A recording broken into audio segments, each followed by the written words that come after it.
동산교회 시간. 이 시간 말씀에는 물된 동산교회 담임 조병선 목사님입니다.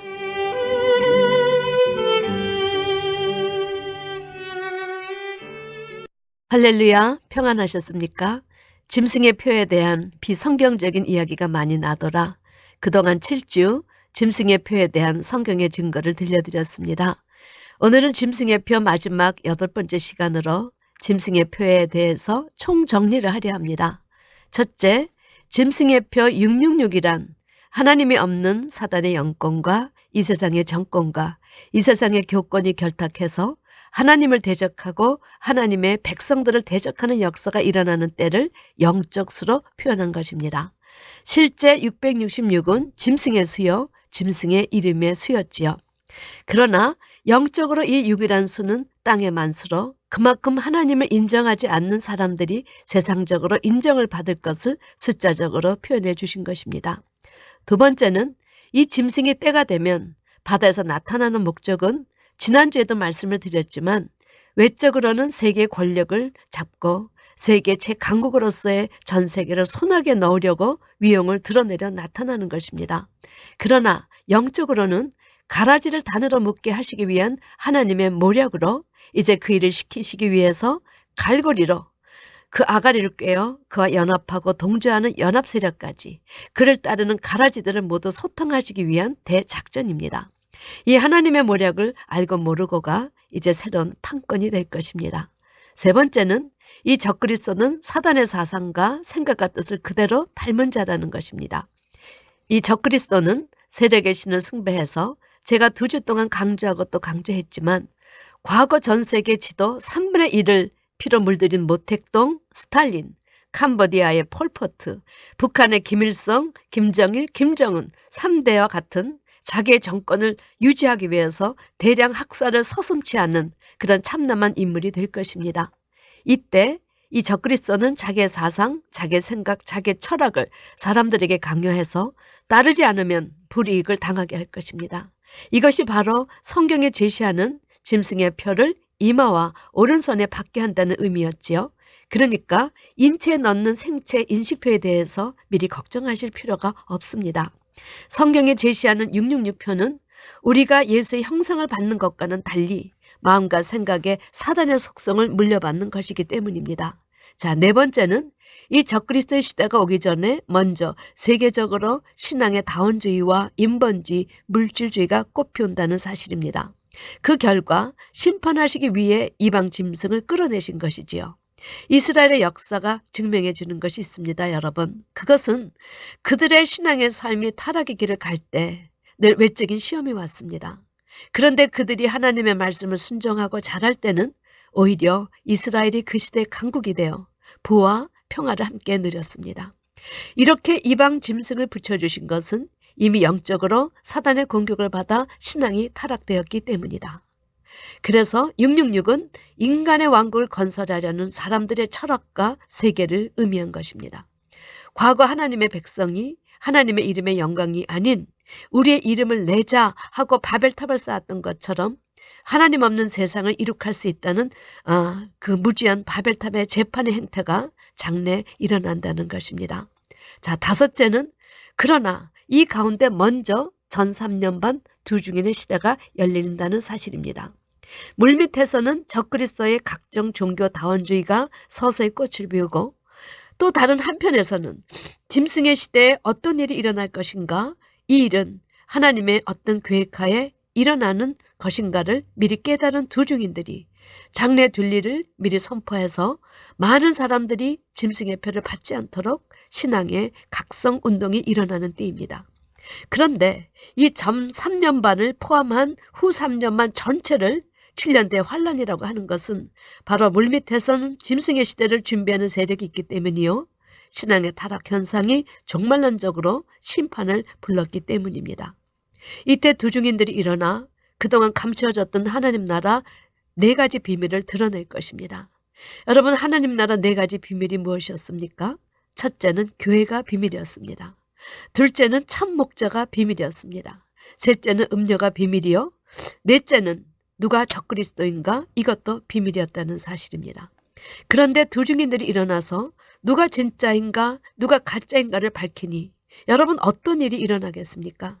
교회가 구별되고 목자가 구별되는 일이 일어나는 것입니다. 세상의 정권들이 누가 사단에게 속했는가가 드러나는 것입니다. 그러니 심적으로 이때 이미 두 부류로 더욱 심하게 갈라지는 갈등의 시간이 올 것입니다.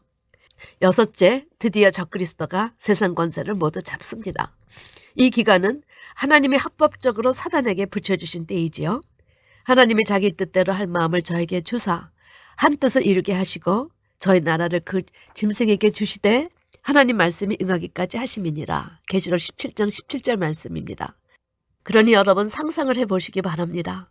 이미 사단은 예수님의 십자가의 공로로 인해서 더 이상 하늘에 거하지 못하고 땅으로 쫓겨난 상태입니다. 그런데 모처럼 사단의 시대가 열렸습니다. 이 시간은 하나님께 불화받은 시간이었습니다. 그러니 그 막강한 힘으로 더 큰 세력을 유지하기 위해서 얼마나 안간힘을 쏟겠습니까? 마지막 젖먹던 힘까지 다 내어 사단의 속성대로 가장 잔인하게 활동할 때가 바로 이 후 3년 반 짐승의 시대인 것입니다. 전 3년 반에 예수님은 당신을 따른 두 증인에게 권세를 주셔서 말씀을 선포하게 하셨습니다.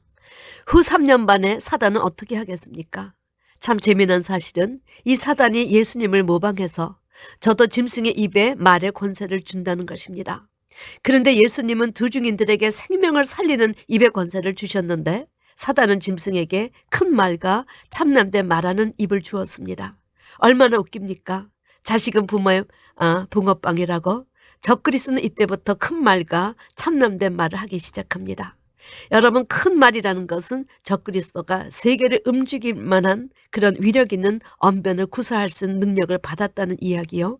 참남된 말하는 입을 받았다는 것은 하나님과 하나님의 사람들을 대적하는 말을 마구 떠버려 될 것을 제시한 것입니다. 짐승이 발매하는 매매표는 실제로 후 3년 반의 기간에 완전히 하나님의 나라가 사단의 세상이 되게 붙여주셨을 때 발급될 것이라고 제시하고 있습니다. 그러나 이 짐승의 매매표가 제시하기 전에 이미 사람들은 먼저 이마와 짐승의 표를 받는 시간이 주어질 것입니다. 왜냐하면 이 적그리스도는 그리스도를 가장하여 평화적이고 자유를 사랑하고 사람들이 좋아할 카리스마와 인격으로 처음에는 다가설 것이기 때문이지요. 그는 사상과 철학과 정치 감각이 뛰어나 많은 사람들의 마음을 사로잡을 것입니다. 사단이 그에게 권세와 보좌를 주고 하나님도 잠정기간 하나님의 뜻을 이루실 때까지 3년 반의 기간을 그에게 주시니 그의 세력을 따를 자가 없어 온 땅이 이상히 여겨 짐승을 따를 것으로 예고되었기 때문입니다. 얼마큼 이 적그리스도의 세상을 제패하는 능력이 승하면 누가 이 짐승과 같으뇨? 누가 능히 이로 더불어 싸우리요? 이렇게 말할 만큼 완전 1인 독재 그의 시대가 열리는 것입니다. 여러분 과거 욥을 사단에게 붙여주셨던 것 같은 일이 일어난다고 제가 이야기하면 여러분 놀라시지 않으시겠습니까? 여러분 과거 예수님 시절 로마라는 적그리스도가 세계를 제패하고 그 가운데 어영 종교 지도자들이 사사건건 예수님을 죽이려고 제자들을 죽이려고 정권과 타협하는 그런 시대라고 제시하면 여러분 이해가 되시겠습니까? 사실 욥은 계시록에 제시된 두 증인에 대한 예표였습니다. 그때 하나님은 사단에게 욥의 생명만은 건드지 말라 하셨습니다. 그때 하나님은 사단에게 욥의 생명만은 건드지 말라 하셨습니다. 그랬더니 사단은 목숨만 겨우 연명하게 두고 욥의 모든 것을 아주 완전히 다 파괴시켜 버립니다. 자식도 다 빼앗아 갔습니다. 재산도 빼앗아 갔습니다. 친구도 건강도 평생 몸을 섞어 사는 아내마저 빼앗아 버렸습니다. 그리고 그녀의 입에 이렇게 당신을 고난의 풀물 속에 집어 던지신 당신의 하나님을 저주하고 죽어라. 그 입을 벌려 사단의 생각을 전하게 하였습니다. 친구들은 어떻습니까? 친구들의 입에서 내가 이렇게 된 결말은 내가 잘못 살아서가 아니냐. 온갖 정죄의 말로 욥을 아프게 하였습니다. 사단이 원하는 고백은 보라 내가 신뢰하는 하나님이 너를 내게 붙이셨다. 그래도 너 하나님을 따를래? 이것이었습니다. 사단은 욥을 쓰러뜨리기 위해서 친구를 동원하고 아내를 동원하고 자연재해를 일으키고 할 수 있는 것은 다 하지만 그러나 욥은 하나님을 향한 믿음을 저버리지 않았습니다. 그리고 이렇게 고백했지요. 나의 가는 길을 오직 그가 아시나니 그가 나를 단련하신 후에는 내가 정금같이 나으리라. 여러분, 욥은 이미 하나님께서 어떤 일을 자기에게 행하고 계신가를 알고 있었습니다. 이 고난이 지나면 영광이 기다릴 것을 미리 알고 있었기 때문입니다. 이제 장래도 이런 일이 벌어집니다. 아니, 욥 때는 생명을 못 건드게 하셨지만 마지막 적그리스도 때에는 생명까지도 붙이십니다. 이때는 예수를 믿는다는 이유 때문에 사랑하던 자 중에 위로하는 자가 없고 친구도 다 배반하여 원수가 되는 때입니다. 하나님은 이런 고난의 시간을 통해서 정말 참 그리스도인가 날라리 그리스도인가를 분별하시겠다는 모략을 가지고 계십니다. 그래서 내가 정말 주님만을 경배하고 몇몇표가 없어 사회적으로 경제적으로 공경을 겪더라도 오직 예수의 신앙을 고수할 수 있을 것인가, 아니면 그런 갈등을 피해 그저 적그리스도를 경배하며 몇몇표를 얻고 편안히 살 것인가. 성경은 이것을 바로 하나님의 공의로운 심판의 표라 제시해 주십니다. 스스로 택하게 하신다는 것입니다. 각자의 선택에 따라 아주 분명하게 두 갈래로 예수 이름의 표냐 짐승의 이름의 표냐 나눠지게 하신다는 것입니다. 이때는 회색지대에서 이쪽 저쪽 양다리를 걸쳤던 사람들도 둘 중에 하나를 선택해야 합니다. 하나님을 믿던 안 믿던, 누구를 막론하고 과거 출애굽할 때 하나님께서 이스라엘의 백성에게 요구하신 그 결단을 요구하신다는 사실입니다. 애굽의 노예가 되어 자그만 지 430년 동안 노예 생활을 하던 이스라엘이 출애굽했습니다. 그들은 라암셋에서 출발해서 숫곳을 지나 에담을 거쳐 홍해로 나아갔습니다. 그런데 그 홍해 바로 전에 바알스본이란 지명과 비아히롯이란 지명이 제시됩니다. 여러분, 바알스본이란 지명의 의미는 바알이 이렇게 내려다본다는 뜻입니다. 비아히롯의 지명의 이름은 구출이란 뜻입니다. 하나님은 두 지명 사이에 이스라엘 백성을 세우셨습니다. 앞은 홍해요, 양옆은 계곡이요, 뒤에는 최신의 병기를 구비한 애굽의 기마대가 추격해오고 있습니다. 하나님은 그 절대 절명의 순간 내가 바알스본, 바알이 내려다보고 있는 애굽으로 돌아가겠느냐, 비아히롯 하나님의 구원을 택하겠느냐 선택의 시간을 주신 것입니다. 현실적으로 이성적으로 택하라 한다면 무엇을 택하는 것이 유리하겠습니까? 홍해를 향하여 어떻게 200만이 나아갈 수 있겠습니까? 인간의 힘으로 그 홍해는 건널 수 없는 인간 힘 밖의 것이었습니다. 그러나 오직 하나님만을 바라보고 하나님께서 세우신 모세의 지시에 따른 이스라엘은 홍해를 가르고 마른 땅으로 안전하게 강을 건넜습니다. 하나님께서 그들을 도우셨기 때문입니다.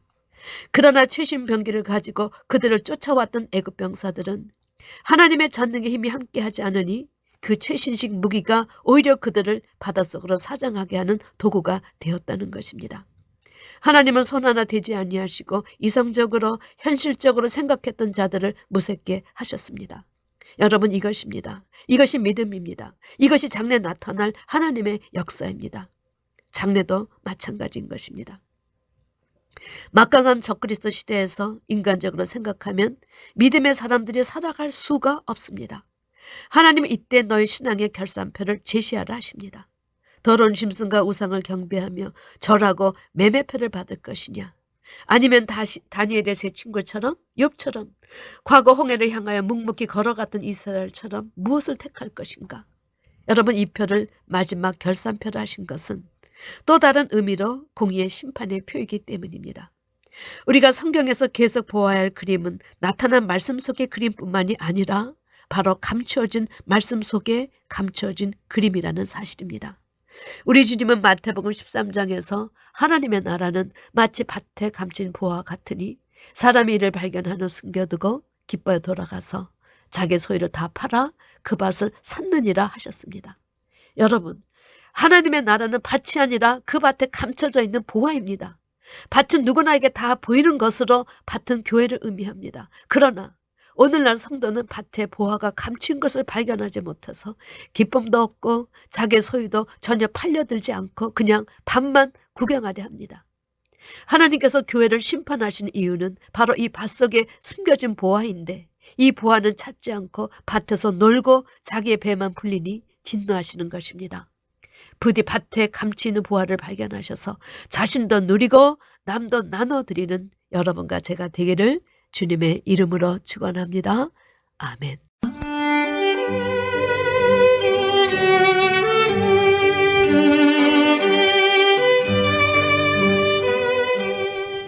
지금까지 말씀에 물된 동산교회 담임 조병선 목사님이었습니다.